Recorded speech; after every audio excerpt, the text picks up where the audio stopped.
May I just welcome you back, my brother? Thank you, Lee. From the Always United great States. to be with you.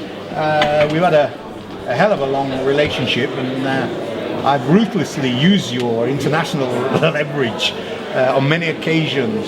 Cardiff 3 in the late 80s, Roland Adams, who's Mom Audrey, you met early on, and the Stephen Lawrence cases. It was really as using your international leverage, and you give me the idea. So that's why I went to get Mandela to come from Stephen Lawrence's, because I said, well, hell, if Sharpton can do that for Roland Adams, here's what we can do for Stephen Lawrence. So you've been a great inspiration to me. I've watched your career when you've been at the top, and I've watched you continue it even at the bottom. And you've been a born survivor. So I'm very pleased for you to be one of my great political mentors. Well, I'm very honored always to be with you, and I never come to England without checking in with you. And people need to know you're huge outside of England, so you personify activism. I wanted to ask you a little bit about your time with President Obama. Obviously, fantastic time. What's your reflections and thoughts after 8 years in the presidency? I think that he achieved more than he was given credit. Here's a man that when he became president, the United States was losing 750,000 jobs a month. He turned it around when he left. On average, they were doing 220,000 plus. Wow. And he saved the economy, and he did a lot for our people that he never got credit. He started police reform at that executive branch level. And very cerebral, thoughtful man. And the sad part is the backlash of Donald Trump is to try to undo and remove everything he did. And we're trying to resist it with all we have. Trying to protect that legacy. That's the legacy and the lifeline he's given our people. Because the thing on his healthcare reform, I thought that's something that Bill Clinton and former presidents could not achieve. 3 or 4 presidents tried to achieve. He got it through, and 26 million people that never had health insurance got it because of Barack Obama. First thing Trump went after was that. Police reform, criminal justice reform, commuting sentences for low-level, non-violent drug offenders. And it's the same thing they're doing in the UK here. Stop and frisk in America, stop and search here. The disproportionate amount of marijuana arrest here. Same there. These are the kinds of things that you see the Western world is trying to push back with a global white backlash, which is why it's important that people like you and I keep our bond, because it's a global fight. Absolutely, absolutely. And your election of Trump must have come as a horror. I saw lots of Black Lives Matter activists. They were critical of Obama during that period. I've now watched Trump for the last 18 months. I'm seeing no voices from our community against him. What are yours or anybody else? Where did the radicalism go? We were strong for a black man. Held them accountable, but only, like you say, a few of us out there holding Trump accountable. But we've got to do what we've got to do. And you've had to struggle alone. But I think that he's intimidated a lot of people, and some of us are not going to be intimidated. We fought too hard. Absolutely. We're not going down like that. Absolutely. And what's the future for you? Where are you going? What are you doing other than your TV show and running your foundation? We're still running National Action Network. In fact, we've expanded. We had the largest convention we ever had. Wow. I'm going to keep my media platforms because somebody's got to be the canary in the coal mine. And I think that, and it's a global hookup. When you look at from Trump to what's going on in Italy, what's going on in Germany, what's going on here in England, it's one ideology. So we have a beautiful wedding where you put a black in the royal family, but at the same time you have the Windrush scandal where they're bringing a black in the royal family and pushing out blacks to help that are children of people that help save this country. Absolutely. And that's the scandal, I think, for us in the United Kingdom, is that the deep social contract of whether you can be black and British is fundamentally broken when people who have worked here for 50 years suddenly arrested and deported for no other reason than their colour of their skin. And we're very concerned, and we want to deepen our alliance with our African American colleagues, because post-Brexit we see racism rising throughout Europe. We can tell it's a worldwide revival of white supremacy. There's no doubt about that being led by Trump.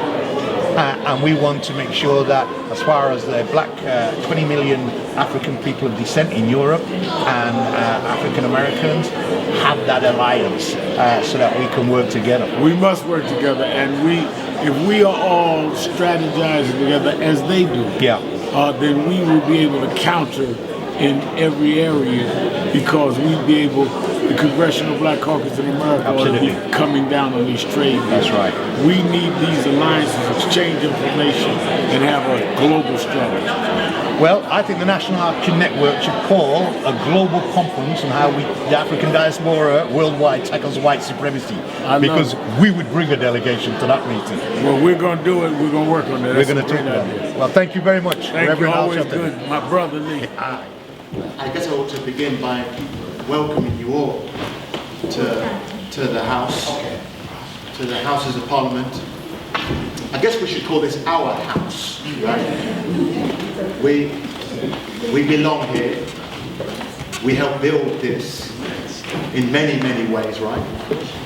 And it's fitting that the Prime Minister's down the road having parliamentary question time, that we're having our own question time, our own gathering to address some of the challenges that we have in Britain today.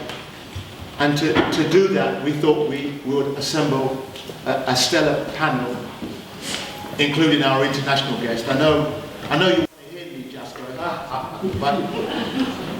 but you really want to hear the super brother that is Reverend Al Sharpton.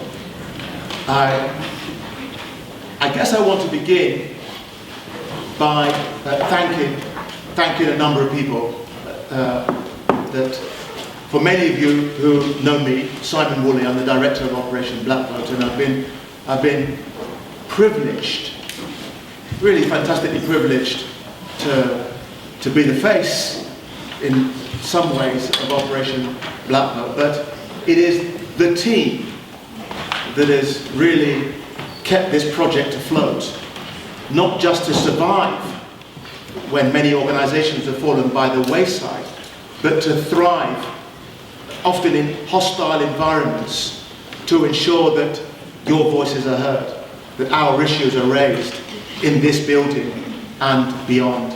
So I want the Operation Black Vote team, some of them have been with this project as long as I've been here. I want them to come up. Sometimes they just raise their hand. I want them to come up, and I want you to see them. Merlin, Ashok, Winsome, Aisha, Operation Black Vote.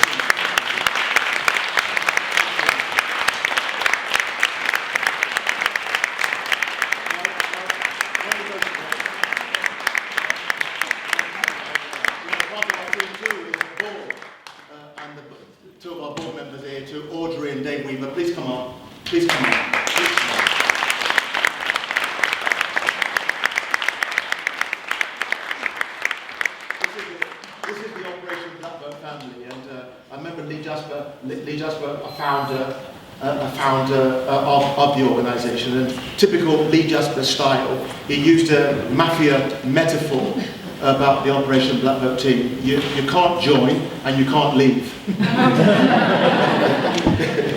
but it is a family that stays strong together. And I've just seen one of our extended family members, who, my memory always serves me correct, was there at the launch on the 16th of July 1996, that really the great leader, great black leader who has been there through thick and thin. Give her a warm round of applause.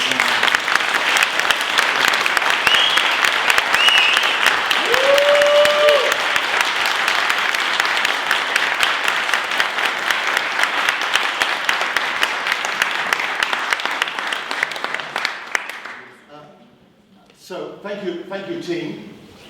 Let's I think we're 23 years, 22 years.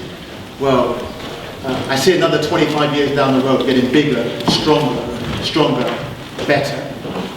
When I look around the crowd, I see a sea of good people, a sea of faces that have been with us on this journey, and you keep coming back to support us. When I see people like Baroness Marilecki, who is, please stand up, please stand up, please stand up.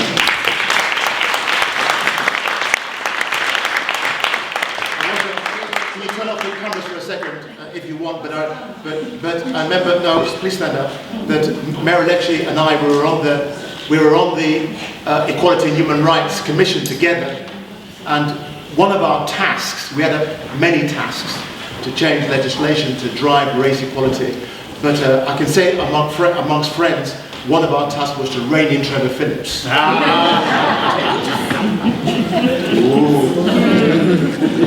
thank you. That was a great joke. round of applause.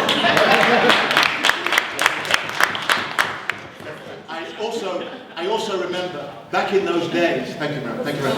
Back in those days when we were incubating Operation Black Vote at Charter 88, a largely white organisation, and we were calling black activists, black businessmen and women, and celebrities.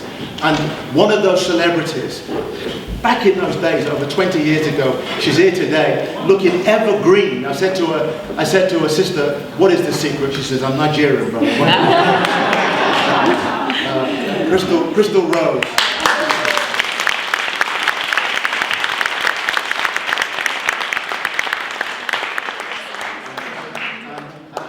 And finally, we have a younger generation. I'm speaking to our international guest, and he, like me, is driven by succession planning, and that's why he's come with a team of young dynamic individuals. I'd like Reverend's team to stand up, please. Where's Reverend's team? We are hell-bent on succession. Yeah. This is Reverend's team.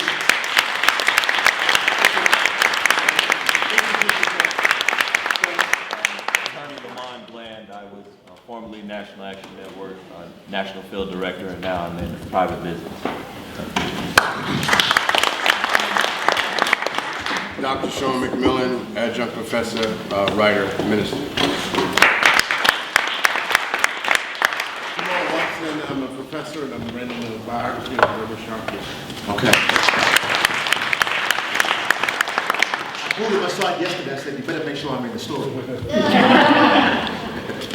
So welcome, and the centerpiece to this event is our international guest, who I will introduce shortly. But we do have a stellar panel to discuss a number of topics, not least our response, the community response to the rising knife crime, and understanding what's going on, understanding what our response is, and understanding what we tell a wider public who seek to demonize and characterize our young men and women in a negative, pejorative way. We also want to discuss the state's, if you like, drugs policy, a drugs policy that is too often predicated through the prism of racially profiling. There was a report out yesterday that says we not only, as many of you know, stopped and searched, sometimes 26 times more than our white counterparts, but we're also charged more. And the data that came out yesterday that says we are 240% more likely to be charged with a drugs offence than our white peers. That's why when David Lammy, who helped host this, he's apologised that he couldn't be here, but he made this space available to us. David Lammy, in his racial review of the criminal justice system, laid bare the shocking facts that 40% of youth incarceration are black youths. 40%. What if that translates to the general prison population? We need to understand our own responsibility in that, but also the state's, and how policies of the state drive our young people to places that we don't want them to go. And as you might expect from this type of panel, from this type of audience, that it would be unfair and remiss of us to ignore Windrush. Not least because we're in that anniversary year, but also the challenges that come with it. So that's all for me. I will introduce our guest. I want us to begin with our distinguished panel. I want to first ask Patricia Lamore to speak. She's just come back from Africa. Making links, I think we were in Kenya. Just come back from Kenya, speaking with the government, speaking with communities, building the bridges with the African diaspora on educational issues. Please give a round of applause. A warm welcome. Good afternoon. Welcome everybody. Stellar panel. Welcome to Al Sharpton, Margaret, Simon, Diane, Lee, and to some members of people who I recognise in the room. My name is Patricia Lamore. I'm the CEO of Aspire Education Group, which also includes GIDA, which is Gender Education and Enterprise Development for Africa. And as Simon just said, I've recently come back from Kenya, and a few months ago I was in Ghana, where I used to head one of the top international schools there. Coming to speak here today, I've got 5 minutes, so I just want to hit people with some hard statistics and look at some solutions, because I'm sure we're all here to learn from our international guests and the rest of the panel. One of the drivers, I believe, of the incarceration rate, of the disproportionality in terms of drugs involvement, are school exclusions. We are not talking sufficiently about it in disgraceful terms, in terms of the number of young people who are driven out of our state. What we don't talk about are the 339,000 children, 1/3 of a million each year, who are fixed term excluded. 1/3 of a million children every year are excluded from British schools. There's 8 million children in primary and secondary schools altogether. Now we're talking about, in terms of racial breakdown, there are about a quarter, so 25% of children who are non-white in British schools, primary and secondary, so black and minority ethnic. And we are disproportionately represented in terms of the exclusion statistics.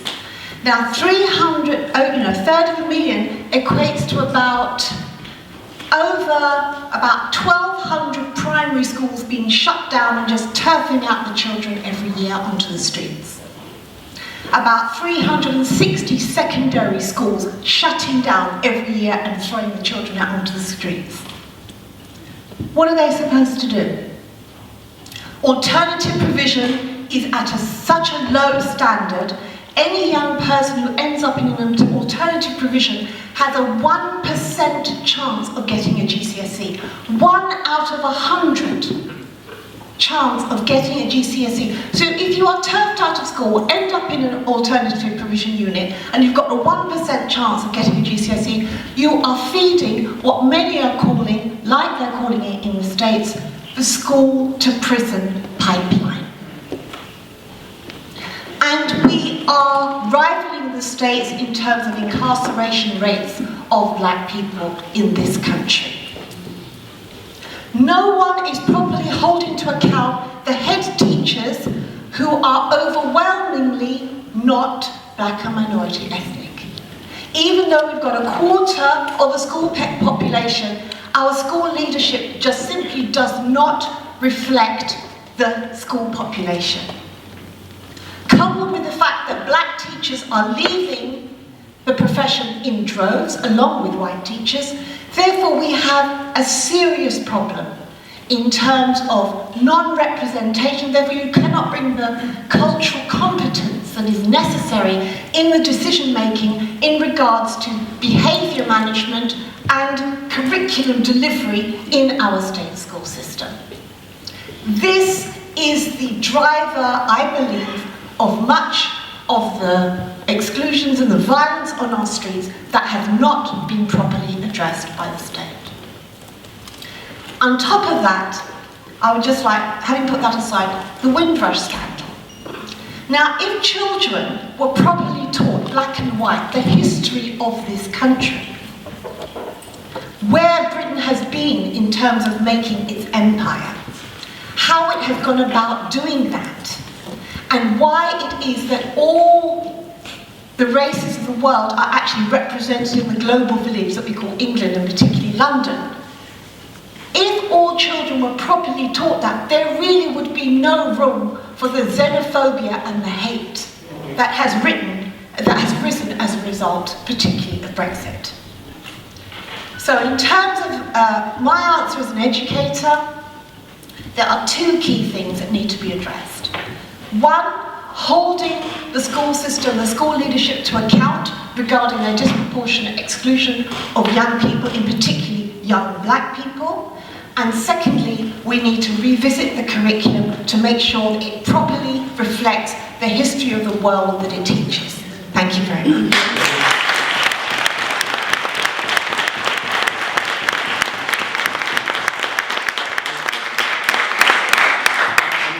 It's not spoken about, is it? When you look at those pipelines and those figures of children being excluded, is there any surprise that there is this growing sector in which people that have been discarded are finding other ways to find so-called riches, and that we see the problems that are caused by that.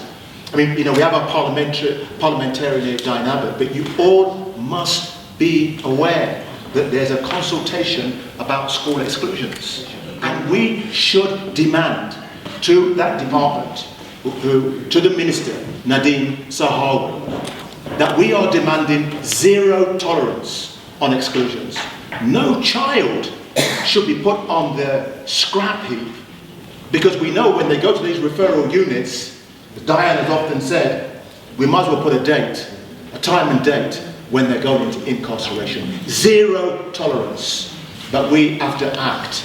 I want to now invite our next speaker, Margaret Bancoli. She is a practicing barrister for 30 years, and she's written a book. I hope some of you might want to purchase her book. I think it's called here's the book, My Story. But then is it really my story? I think it's probably our story. Let's hear from Margaret.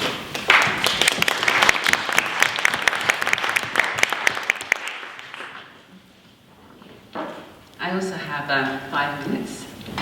The book, My Story, but then is it really my story? It's a loving mother's story of rescue and restoration from a shattered expectation over her son. I want to be a voice to hurting mothers. The book is inspirational and it's timely. It's a mother's heart when she was in pain and in trauma. My inspiration for writing the book is that I didn't let my son go. I showed him unconditional love, and he turned his life around, and our family healed. Why am I launching it now? Because I believe it's timely with what's going on right now. It's only 2% of our young people that are doing this, but it's a significant 2%. The rest of our children are going around. They're going to university, they're going to college, they're getting their grades, and they're getting good careers. But it's another time to speak about that. But this book speaks to so many levels. It speaks on the public health level. It speaks corporately, and I'll mention that again later on. It speaks legally, and it speaks about a government response to knife crime. It speaks about our community response. It speaks not just about a mother's pain, a father's pain, siblings' pain, uncles and aunties and cousins. We're all affected by what's going on. And we need a response that will enable us to heal emotionally, psychologically, mentally and spiritually. In this book, I share some of the solutions, and maybe we'll come up with some more solutions. I wanted to share the story with the world so that the world can see that even in the UK, we have a national problem. It affects all stratas of society. As you've heard, I'm a barrister. I've been a barrister for 30 years. But I'll share some of the pain that I went through. It also shows that society's views on the current murders, stabbings, shootings, it needs to change. It's not just a black problem. It's our problem, all of our problem. And we need a solution. Sorry, just time down. The back of my book says, it tells of the love of a mother for a tenacious son. He took everything within her and squandered it. But then there was nothing left for her husband, other children, or even herself. Her family wondered what had happened. In the midst of this, she discovered a God who would not let her go, and who carried her through the worst bit of it. She's discovered a love for this son that was buried deep within her, which caused her not to let him go. And in so doing this demonstration of unconditional love, it caused her to turn her son around and strengthen the family and brought the prodigal son back. And herein lies a life lesson for parents, for professionals, for pastors and young people. It doesn't matter how far your children fall. They can come back. You don't have to lose your mind in the process. When my son was at the height of what was going on with him, I said to him, you need to think. He said, Mum, I can't think. And that was a problem with our children. When they can't think, they're morally bankrupt. They can do anything because they don't think about the consequences. And he didn't think about the consequences. And so when I was going through all of this pain, I was saying, God, why am I going through all of this pain? And he said, it's so that you can understand the trauma and the pain that these young boys and girls are going through. And so when I understood that, I determined that I was going to love my son enough to come back home. And when before he came back home, he said, Mom, not all the children in here are bad. They're misguided. Because what happened is my son went to prison, and we tried our best to keep him out of prison. We prayed, we fasted, we got other people to pray for us, stand in the gap. We got legal representation. But he went to court, and the recorder just took over the prosecution, because my son had been stabbed several times, and the recorder didn't want them to return a sympathy verdict. So he got convicted, and it crushed me. It crushed the family. But even though it crushed me, I was determined I wasn't going to lose my son. So we showed him love, and he came back and he said, Mom, the streets sold me a lie. Somebody told me the streets was home, but it's not home. So we need our children to come back. So in the book, I thought of some solutions that we could use to bring them back. But I also want to, as Simon Woolley has said, there is an over-representation of our sons in the prisons. The Prison Reform Trust says it's 49%. It says there are 21,937 from a minority ethnic group. That compares to about 1 in 10 of the general population. Even David Lammy refers to the criminal justice system and the bias and the discrimination. But there's too much pain. And because of that, the solutions I've thought about and I've mentioned in the book is unconditional love. If we show our sons and our daughters unconditional love, no matter what they do to us, we still love them, they will come back. And if we give them a job, they need a job. They need something to do with their hands. The devil makes work for idle hands. They need work. And they have an entrepreneurial spirit. They're business-minded. They need our support and our guidance. And this is where the corporate world can come in. They could harness their creativity. They could give them resources to create their own businesses so that they can work for themselves. And they need a safe house. They need a safe house where they can be loved. They can show the love that they need. And also, finally, they need trauma counseling because they've seen a lot and they've done a lot. So I'll just leave on this note. that I'm a member, a core member of Blaksox. I'm Margaret Bancoli. I'm a barrister, I'm a pastor, I'm a counsellor, I'm an author, but most importantly, I'm a mother. Thank you.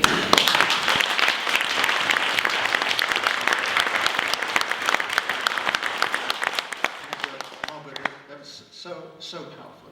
I mean, many people in this room will be parents, and I remember hearing Diane speak that as parents, particularly with black boys, that we worry every single day.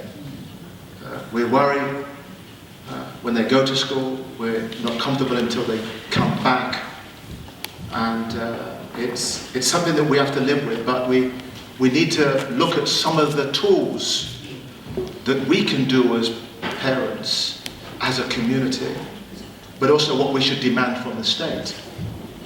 But your message rings loud and clear, and I'm sure that the Reverend will have something to say about that too.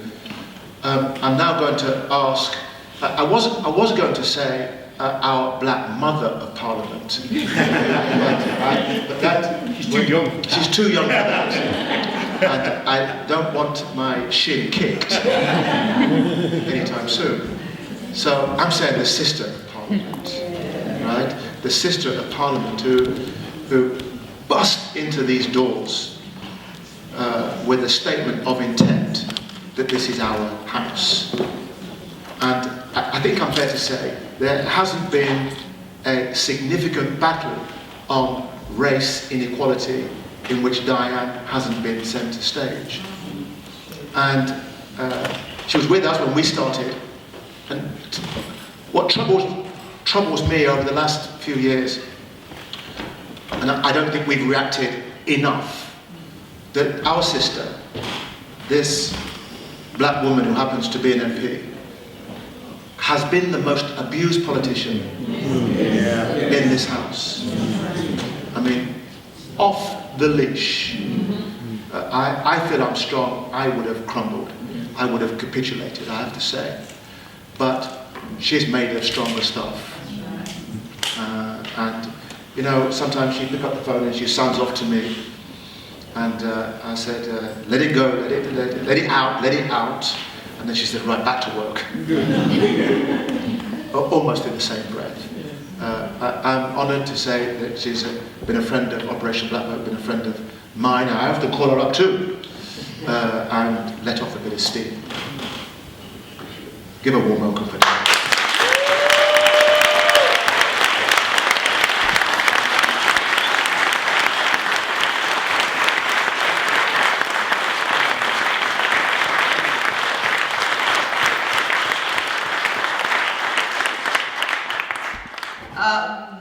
Ladies and gentlemen, distinguished guests, comrades, good afternoon. Good afternoon. We try that again. Ladies and gentlemen, comrades, distinguished guests, good afternoon. Good afternoon. It's a pleasure to be here. And first and foremost, let me welcome the Reverend Al Sharpton, one of the black leaders of his generation. And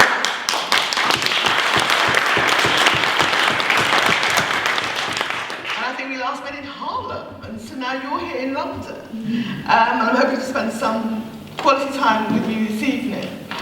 I first of all, I'm not going to speak for very long, but I first of all wanted to remind you of Grenfell Tower.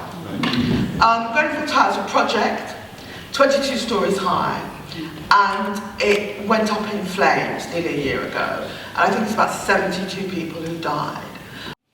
We'll remember the photographs and the photographs we continue to see of the people who died in Grenfell Tower and the people who survived. And of course, they are all people of colour and migrants. And the fact that those families could die such a cruel death, which was caused in the end by a lack of attention to fire safety and to the quality of their environment. The fact that they could die such a cruel death, almost a medieval death, in the richest borough, in one of the richest cities in the world, points to what a divided society we still live in. And almost invariably, people of colour and migrants are the wrong side of the divide. And when you see the coverage of Grenfell, it's not just a series of individual tragedies, although it is. A series of individual personal tragedies is hard to imagine. It's also the tragedy of how many of us continue to live crammed into substandard accommodation, which local authorities don't want to spend the money to make safe. And what do you say of a society that cannot keep its people safe? I also wanted to talk about Windrush. Now, immigration is an issue I've campaigned my entire political career. My maiden speech in Parliament 30 odd years ago was about immigration, and sadly, I could make almost the same speech today. It was about the unfairness, the injustice, the institutional racism of our immigration system. And sadly, not enough has changed.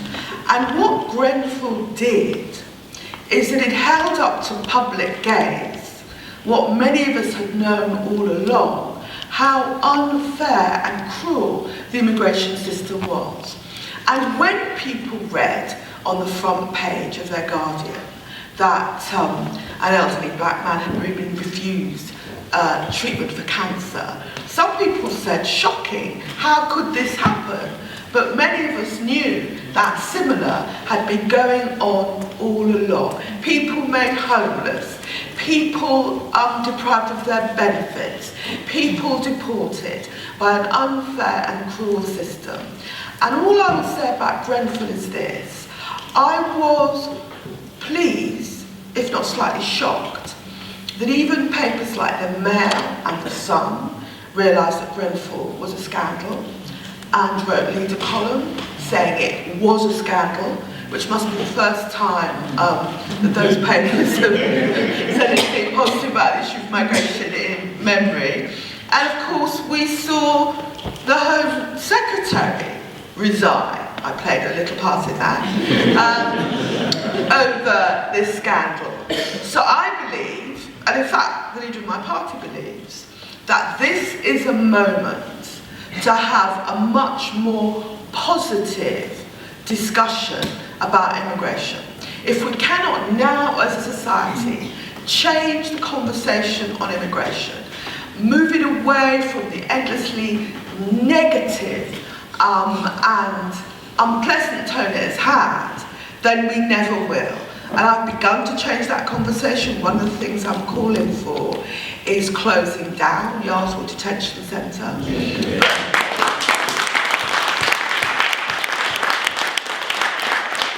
But I have to say that that is just the beginning of the changes in Labour's immigration policy I want to make. And what I say is, if the Labour Party can't have a progressive immigration policy under the leadership of Jeremy Corbyn and with myself as Shadow Home Secretary, when will it be able to do it? Not now.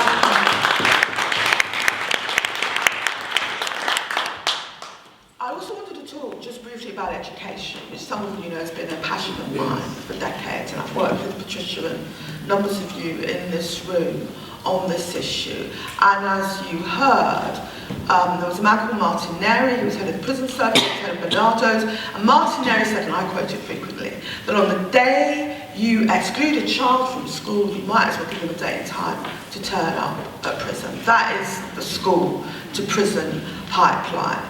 And I think there is so much to do around issues of education. And it's a tragedy that despite the work of activists like Patricia, too many of our young people are tossed away by the education system. And the lives and the opportunities they should have had are not available to them because they've been failed by our education system. And it falls to all of us as activists, as a community, and also as parents to try and save those young people, even if it's only one by one. So education remains, I think, one of our most important issues. The other thing I wanted to touch on was knife crime. And the question I always ask people is, where do you think is the knife crime capital of England and Wales? And people say to me Brixton, people say to me Hackney, and I say the knife crime capital of England and Wales, and has been since the 1950s, is Glasgow.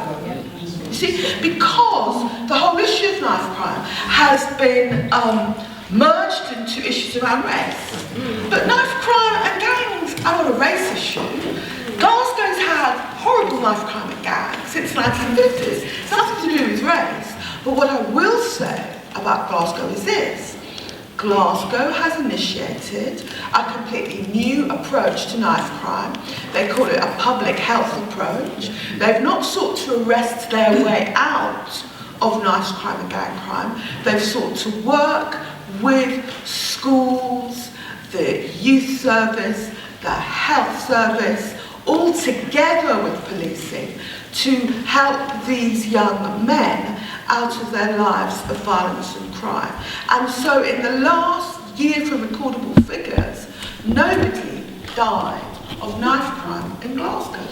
And that's a material improvement. It's a material improvement. Whereas here in London, we hear of people dying of knife crime, I think, every weekend. So we have to, rather than frighten people and demonise our young people, we have to, working together as activists and politicians, build a positive model of fighting knife crime, which learns from the Glasgow experience, which is a public health orientated experience. Finally, before I conclude, I think it's very important, as somebody mentioned, to look at the role of business and entrepreneurship. That's right. Sometimes people don't expect progressive politicians to talk about business and entrepreneurship, but I've always believed that the community as a whole will be as strong as its business leaders, and its business leaders and entrepreneurs will be as strong as the community. For many decades, as some of you will know, I've run a project for black women who want to go into business, and we've held regular events. I haven't held any in the past 2 years, I think, because I've been a little busy supporting Jeremy Corbyn. But I do think that business and entrepreneurship is key. And you know, those minority communities that have been able to move ahead, they have moved ahead on the bedrock of their business and entrepreneurial activity. And you know what that means? It's not just that those of us that feel able to do it should do it. It means we should support our business people and entrepreneurs. Because they can't move forward if we're not willing to support them. So here we are. The Reverend Al Sharpton is visiting us from America. And I'll just say this absolutely finally. I will always remember where I was when I heard in 2008 that Barack Obama had been elected President of the United States. That was an extraordinary moment. I saw him on the stage in Chicago announcing that George W. Bush should have rung him to concede. And I was in tears. And I rang a black broadcaster whose name I won't mention, but who was in America covering it for ITV. And I said, I'm crying. And he said, I'm crying too. I think everybody internationally can remember that moment. However, one of the things that flowed from that is people started talking about we were in a post-racial era. Well, sadly, we're not in a post-racial era. I take nothing away from Barack and Michelle, who, if anything, I love even more than Barack. I take nothing away from them. But sadly, we are not in a post-racial era. And when we look at the figures for our criminal justice system, for jobs, for our mental health systems, we certainly aren't in an era where race ceases to matter. But I believe we have made progress. I believe that we can move forward. And I think the work of OBV And meetings like this are key to the progress that we have to make, if only for our children's sake. Thank you very much.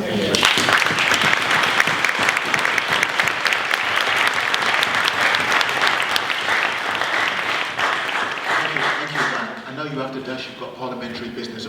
There's one person I want to thank. One person I want to thank who, one of the many unsung heroes of the race equality movement in this country. And she's about to leave, but she shouldn't. Diane's assistant. She was in the NUS. She transformed the black students' NUS. She's fantastic. She should be an MP herself. By the way, yes. Bella, please come up and take her bow.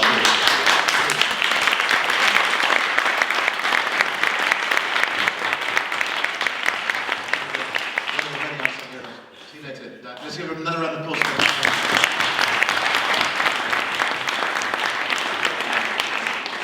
Actually, we have a lot of firsts in the House, particularly when it comes to that succession planning, the new generation of leaders. Some of you may know of Ben TV. They've always supported us. It's one of the few black TV channels that are always here relating our stories. But their director, Ali Soyodi, I know him as Alistair. He's the founder of Europe's first ethnic TV, Ben TV. But you know, in the weeks and months ahead, he'll be contesting for president in the Nigerian elections in 2019. Please, Alistair.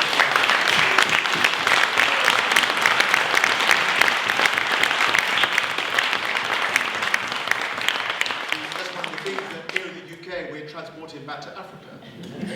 You see, nurturing that new generation. But talking about new talent, I'd also like Operation Black Vote alumni, now Councillor Eldridge Codder Wood. So please stand up.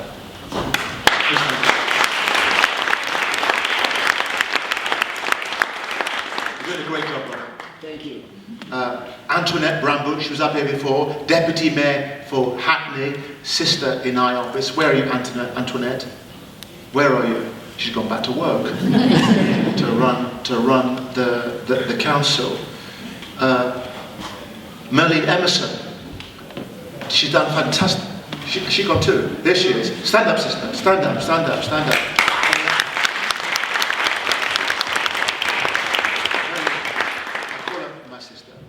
She stood shoulder to shoulder with us on race equality. She's represents in many ways the Chinese community, and she has opened the doors for me.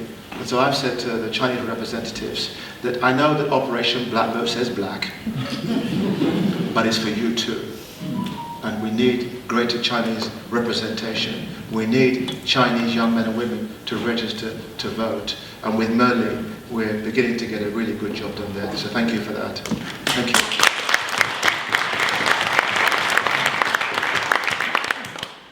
Patricia Roberts, a scholar, an activist, an Operation Black Vote alumni. She has some disability, but she's not disabled in getting brilliant stuff done. Please raise your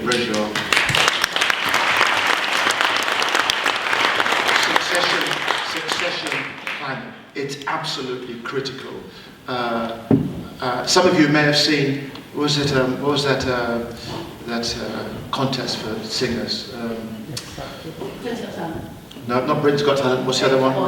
The Voice. Remember that young black man with the golden voice? The golden voice. He was with who was he mentored by? Will.i.am. Well, he's here today. Jermaine Jackson. I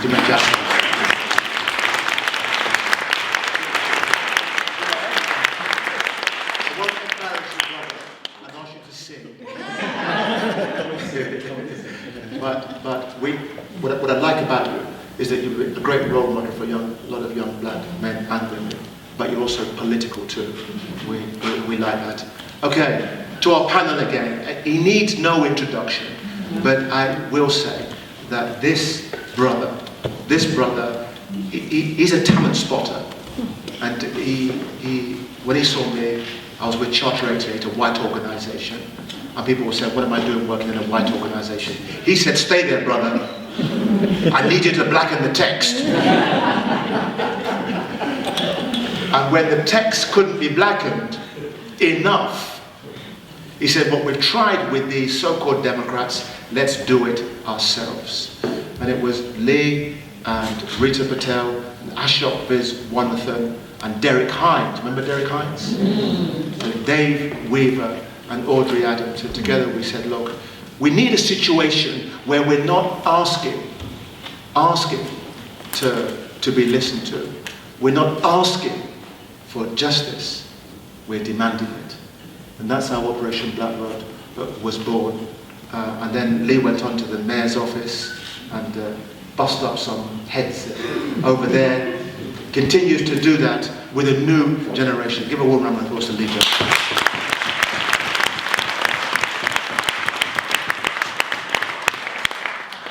I'm delighted to be here today. It's a joint meeting between Operation Blackroad and Blaksox. Blaksox.com, B-L-A-K-S-O-X. You can look it up on your internet, but it's a 21st century social movement that is all about developing the legacy of the next generation of leaders that we hope will replace us in due course in Britain. Because succession planning is extraordinarily important.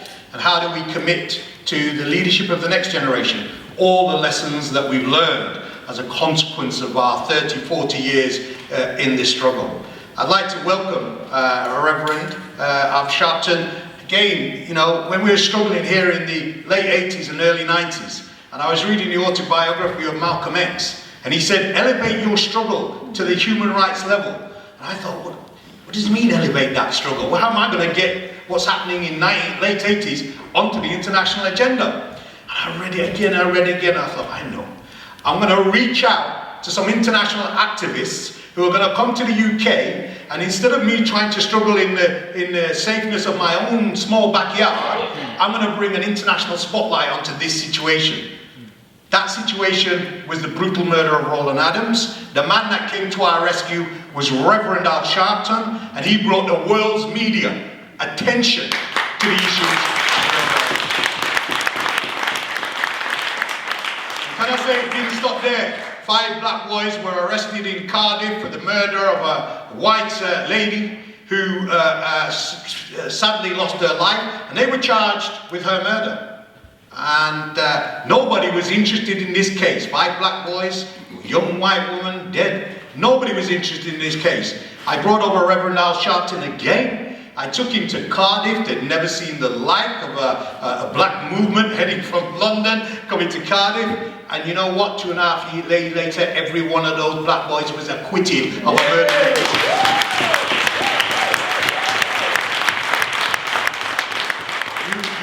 You may remember it as Cardiff 3. And of course, we are joined, are we not, by my wonderful sister and friend and colleague. And I can't even describe this woman. She's like family, genetics, blood, culture, you name it. Audrey Adams. Give her a round of applause. Okay, I'm going to move on because we're dealing with the issue of knife crime. I'm going to start by saying some of the obvious. You'll have heard much here today about the socio-economic crisis that faces our community, that I think is a contributory element to the rise in violence. Wherever there are poor communities, there are violent communities. I don't care which colour they are, it's not particularly a black thing. Diane has already spoken about the knife crime of capital being Scotland. And you and I know, where poverty persists, ignorance breeds, violence follows in its wake. Are you with me on that point? So we all know that poverty breeds violence. But did we know, for instance, that black youth unemployment in the UK currently is at 55%?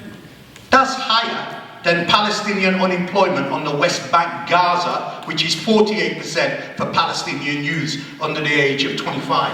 It's higher than the unemployment rate of the Greek economy, which has just fallen off a cliff in terms of the Eurozone. It's higher than the youth unemployment in Italy, which is the 4th largest economy in the world, which is virtually bankrupt, save for the support of the European Union. So we look around the world and we see that wherever there's strong economic crisis, there's high unemployment, but guess what? Right here in Britain, black youth constitute the highest unemployed ethnic group of any group in Europe, per se, any group in Europe. So my view is that this long-term generational employment, we're not talking about people being on unemployment for a couple of days. When I grew up in the 80s and 80s, unemployment was rife amongst black men. It's only got worse over that 30-year period.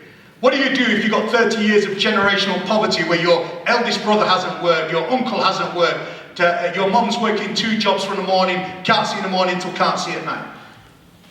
We can't sustain that level of unemployment for our youth. And partly it's our generation's fault that we haven't fought for radical alternatives enough to ensure that if the white society will not give our youths jobs, that we create businesses to give them the jobs that they need.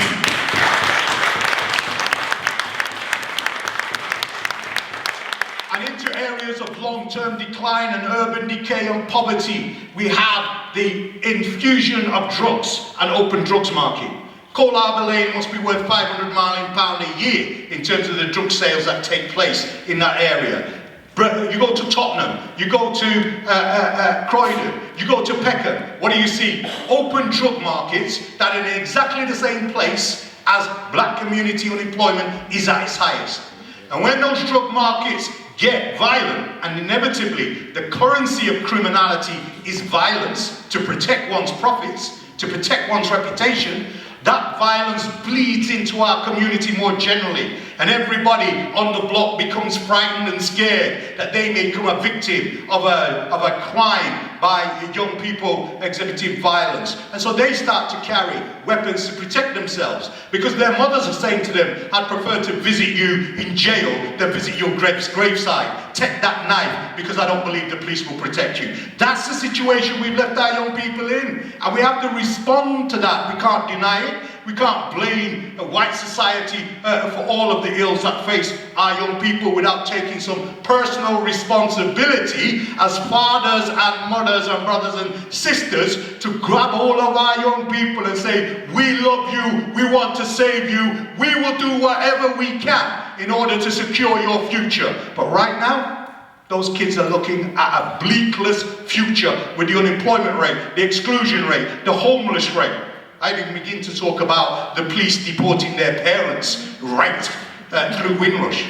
And so these issues mean that we have got to be bolder in the solutions that we suggest to government. We spent 30 years warning, if we don't have radical solutions to our problem, racism will get worse. People have said, you're too radical, Lee. You're talking too much. No, what we just need is a mentoring scheme and an employment scheme and more of this little thing and more of that little thing, and it'll be fine. And right now, racial inequality in the United Kingdom is at its highest level of ever being recorded.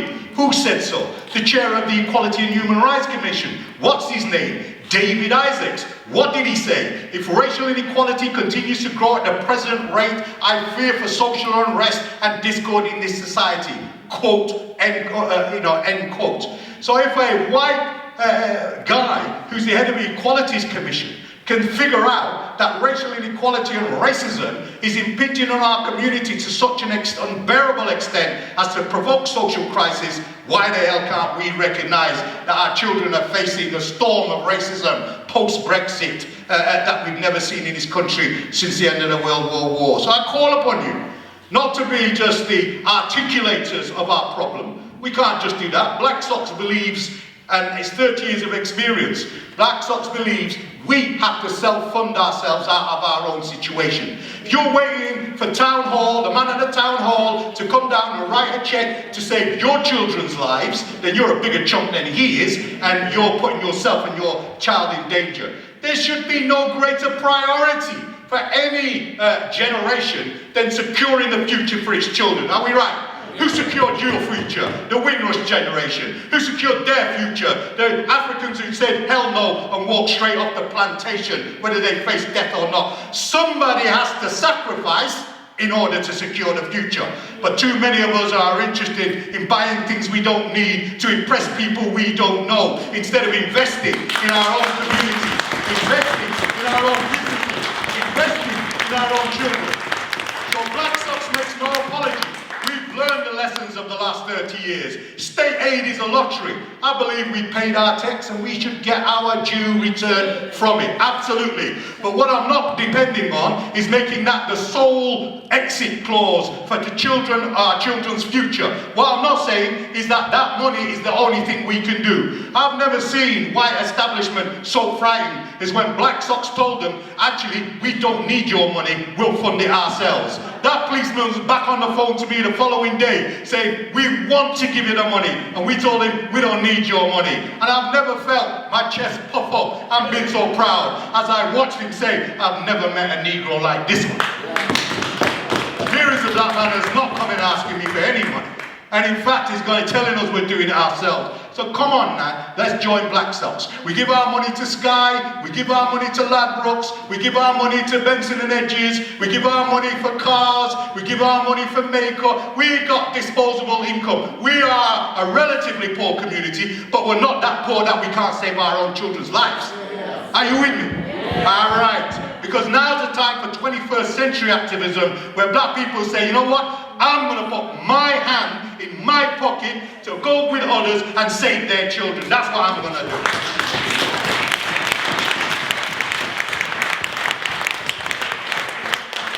And at the same time that we've got that going on, and I'm finishing up now because I can see you're going to write that note, so save your ink. All right. And at the same time as we've got that going on, we've got the mass criminalization of black youth going on at the same time. And let me tell you what that means in reality. It means that if you're black and you get caught with a 5-pound bag of cannabis, and your colleague is white and he gets caught with a 5-pound bag of cannabis, one of you is going to court and one of you is getting a caution. Now that's apartheid-like policing. That is saying your colour of the skin dictates whether I'll charge you with a crime or not. If you get caught with cocaine and you're white and it's a first-time offence, you are 20 times more likely to be referred to court rather than get a caution if you're black and you're white. When you get to jail, when you get to court, you are more likely to be refused bail. When you're refused bail, if you're found to be guilty, you are more likely to receive a longer sentence. The average sentence for white people is 12.2 months. The average sentence for Asian people is 16 months. The average sentence for black people is 24 months. That's how racist the current justice system is. And I'd like to thank David Lammy and Diane Abbott for their sterling work in keeping the focus on black disadvantage. But as I wind up to get you to the main star and my rhetorical teacher, the Reverend Al Sharpton, I will say to you this, that we've got to focus on self-dependency. It's a message that was given to you from Marcus Garvey, a Jamaican national hero, who said, how can we have integrity? How can we have ethics if we are always codependent on somebody else to save us from the issues that we face? Hell, there's enough of us in this country to be able to self-finance our own schools, self-finance our own factories, self-finance our own employment for our own people. We should be sending people with scholarships to Harvard and Howard and Moores University and Spelman out there. We've got the money. We've got the money. We've got the money. All we need is the commitment and wake up to self-fund ourselves out of this situation. Thank you very much.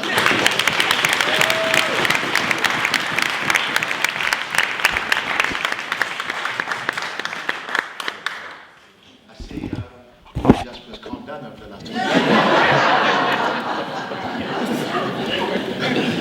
Brother's on fire. Brother's on fire. And we love him. We love him before. We love him for that. Well.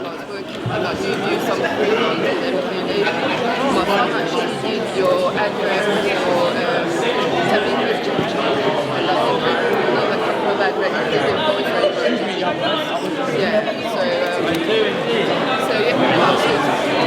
So I wanted to hear what we're talking about here.